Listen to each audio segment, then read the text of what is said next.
I'm here today to talk about citizenship. This is a question that has animated conversations here in previous years, that is animating and driving the conversation we will be having today. And the fundamental question I want to throw out, and the one that I'll try to lay out and present my own thoughts about over the next few minutes, is whether we can come up with a notion of citizenship that is not predicated on a logic of exclusion. I want to set that out, and I want to work with you through some of the implications of this, because as I see it, this is one of the cornerstone issues of our time. The approach that I will take is to think with the help of some books that have provoked me, that have gotten me to thinking about the potential contributions of texts and literature and education to the answering of this question. And I hope that in presenting these books to you, I present you with the greatest gift, which is books, I think. Yeah, see? All right. More book lovers, yeah. I want to talk about citizenship as belonging. But before I get to the nitty-gritty of that, I should situate myself. I am a Dominican-American, Afro-Latino, formerly undocumented student of the ancient Greek and Roman worlds. And I teach and work at the intersection of ancient history, ancient literatures, ancient political theories, and 21st century questions of social justice. I work to right what I see as one of the great epistemic and pedagogical injustices of our time: the socially conditioned expectation that humanistic education is not for us, and by us, I mean specifically black and brown folk. And to that end, I insist on the need and urgency of promoting humanistic education, not only as an exercise in reading and interpreting texts, but as a means of empowerment and developing new conceptions of citizenship. Here is Bonnie Honig's Democracy and the Foreigner, a book that came out in 2004, and that asks one of the provocative sub-questions that I'll spend the next 2-3 minutes trying to tease out. It has been standard in thinking about citizenship and in thinking about the special problem posed to categories of citizenship by immigrants, by foreigners, by those constituted as other, to see the immigrant and the foreigner as a problem that is in need of fixing. But one of the questions that Bonnie Honig asks in her book, and one of the questions that has animated my work and that I hope will animate our conversation today, is what is the work that is done by the foreigner to shore up, to affirm, to validate conceptions of civic belonging? How is the foreigner, how is the other put to work to define, to calibrate these concepts? We are aware, many of us in this room, of the many grids that are used to define and isolate the foreigner, the non-citizen. And these grids take on a multiplicity of dimensions, even though they fundamentally come down to a certain discrete set of strategies for othering. These strategies include not only place of birth or country of origin, but implicated in the definition and description of origin questions of family background and family lineage. These extend to other matrices of exclusion that are predicated on race and class, on sex and gender identity and orientation, on disability. And I could keep multiplying these axes. But fundamental to the strategies that are practiced to define the other, and the one of salient interest to me, and I hope to you, is the use of documentation, the development of a technology that is predicated on the issuance or withholding of paperwork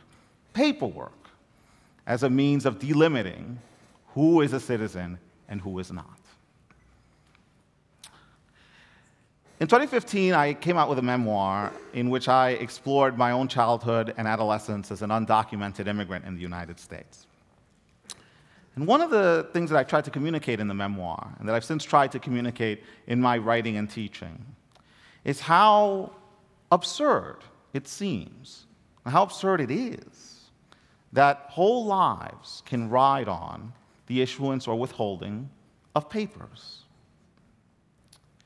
But this has far-reaching implications beyond the experiences of the 11 million currently undocumented in our country, and beyond the many, many immigrants and refugees throughout the world who have the experience of being denied documentation, or who are forced to expend their resources, their time, and energy in what sometimes can be a Kafkaesque quest to obtain documentation.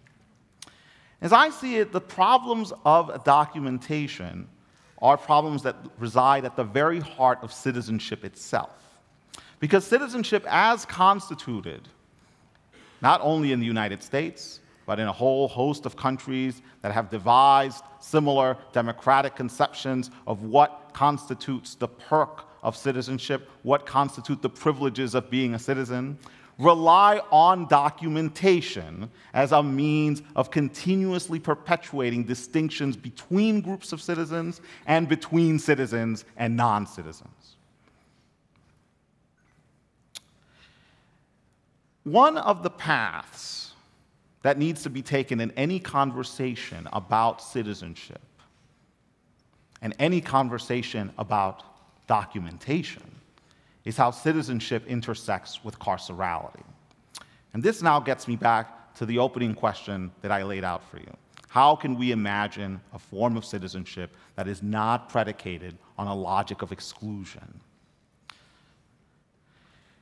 In the case of Michelle Alexander's work, and in the case of the work being done by Black Lives Matter and other activists who continue to shine a bright light on the need for carceral reform, one of the urgencies, pressing urgencies of our time, has been to free those who, by virtue of the operations of the carceral state, are denied full civic participation and are denied the ability to exercise the franchise and to contribute to our public conversations about how to make America a better country.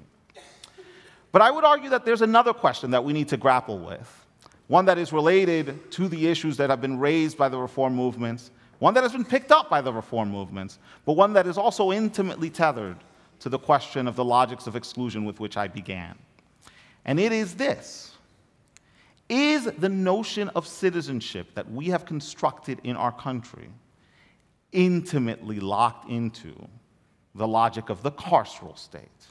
Is it that in order to constitute the citizen as a person with privilege, the privilege to move around, to exercise the franchise, to participate and engage in public conversation, to run for public office, is the delimitation of this privilege contingent on the existence of others who are systemically denied these privileges? And if so, what does that tell us about ourselves? When thinking about carcerality, it's imperative to think not only about those who are snatched up and thrown into prisons and kept there for decades in many cases. It's also important to think about the intersection of carcerality with other forms of institutionally mediated social control. And this is where the work of Marie Gottschalk is so important, because it lays bare one of the most fundamental institutional transformations that has occurred over the past 2.5 decades. The intersection and interdependence of the carceral state with the immigration reform state and the surveillance state.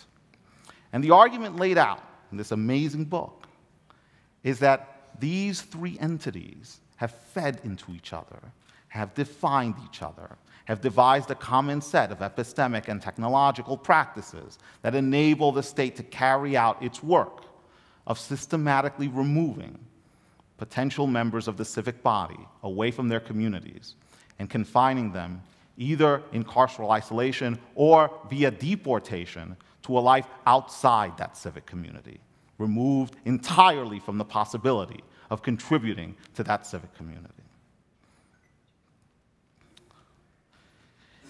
The weaponization of fear directed at or generated by the presence of the black and brown has had repercussions not only in the United States, but in many other parts of the world as well, and many of us are aware of the debates that roiled and have been roiling the United Kingdom and other European countries. But what I want to hold out to you today is the prospect of a discourse that takes black and brown bodies and takes bodies in motion and thinks of strategies for devising new modes of citizenship that, instead of seeking to police those bodies, instead of seeking to confine those bodies, celebrates the fact that these bodies have been on the move and tries to constitute a new form of citizenship that valorizes mobility, that empowers individuals who have moved to consider themselves citizens and to be authorized as citizens in their communities. What I also want to hold out for our conversation today is the relationship between popular sovereignty and discourses of sovereignty and the right, or the claimed right, to police and protect our borders. This book I hold up because I vehemently disagree with its premise. I hold this book up because its core argument is that in order to fully enact democratic sovereignty, we need to have a set of institutional tools for policing our borders and for systemically defining some people as not worthy of admission to our country. But I also hold this book up, and I aim to end my remarks to you today on the note that in order for us to have a meaningful conversation about these practices, it will be imperative to seek out texts and people who violently disagree with us. It is important for me, the undocumented immigrant, to seek out and have conversations with people who think that undocumented immigrants are the scum of the earth, and who will tell me that to my face. Because it's easy, on the one hand, to cultivate communities of affirmation in which there is no disagreement or conflictual difference. Those communities are important, don't get me wrong. They are not vital. They are necessary because they affirm us in who we are. But if we are to have a far-reaching conversation, that conversation begins with going out and seeking people who will disagree so vehemently with us that sometimes you will want to slap them in the face. Thank you so much for listening to me.